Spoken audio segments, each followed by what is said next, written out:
Imagine this. You're late, maybe for work, maybe for something important. You get into your car, you turn the key, and nothing happens. No engine sound, no movement, just silence. Now let me ask you something. Has this ever happened to you? Tell me in the comments, what did your car do? Because here's the truth. Most people panic at this moment.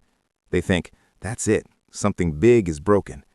But what if I told you, in most cases, it's something simple, something fixable, and something you can actually understand?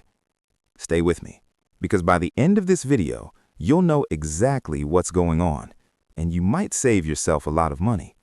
Cars today feel complicated. Electronics, sensors, computers, but when it comes to starting problems, almost everything goes back to just a few key components. In this video, I'll break it down step by step, in the simplest way possible.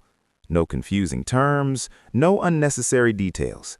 Just real knowledge that actually helps you. Let's start with the most common reason, the battery. Your car battery is like the heart of the system. Without it, nothing works. Now here's what you need to notice. When you turn the key, do the dashboard lights look weak, dim, flickering? Or maybe you hear a clicking sound. Click, click, click. That sound is your first clue. It usually means your battery doesn't have enough power to start the engine. And this happens more often than you think. Maybe the battery's old, maybe you left the lights on, or maybe the weather drained it overnight. Batteries don't last forever. On average, 3 to 5 years. So if your car doesn't start, always think battery first. But what if your lights are fine? Everything looks normal, but the engine still doesn't start. That's where things get interesting. Now we talk about the starter motor. The starter is the part that actually turns your engine on. Think of it like this. Your battery gives power, but the starter uses that power to wake the engine up. So if the starter fails, you turn the key and nothing happens. No crank, no movement, just silence. And that silence is a powerful clue. Sometimes you might hear a single click and then nothing. That's often the starter struggling but failing to do its job. And unlike the battery, this isn't something you fix instantly. It usually needs inspection or replacement. Now here's something a lot of people don't know. Even if your battery's new, even if your starter works, your car can still fail to start. Let's talk about the alternator. This is one of the most misunderstood parts in a car. The alternator's job is to charge your battery while you drive. So think about this. If the alternator stops working, your battery slowly dies even if it's brand new. And the worst part? You might not notice it immediately. The car works fine until one day you try to start it and it's completely dead. That's why some people replace the battery and the problem comes back again. Because the real issue was never the battery. It was the alternator all along. So now the question is, how do you know what's wrong? Here's a simple way to diagnose your car like a pro. Step 1. Look at your dashboard lights. Are they dim? Weak?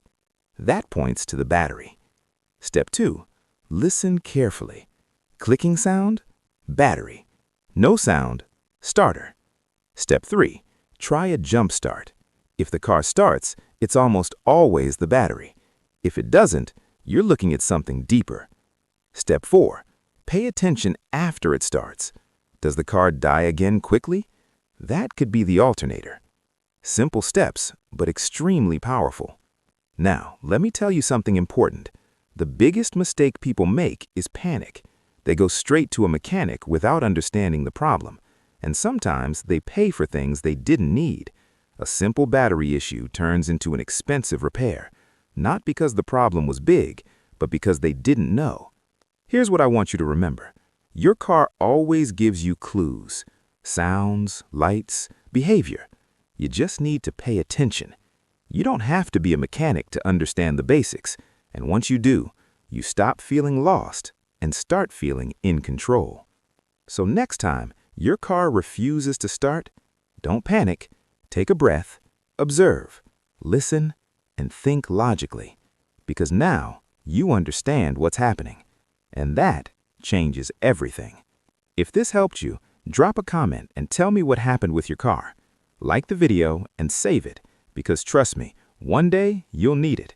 And if you want more simple car tips like this, hit subscribe. I'll see you in the next one.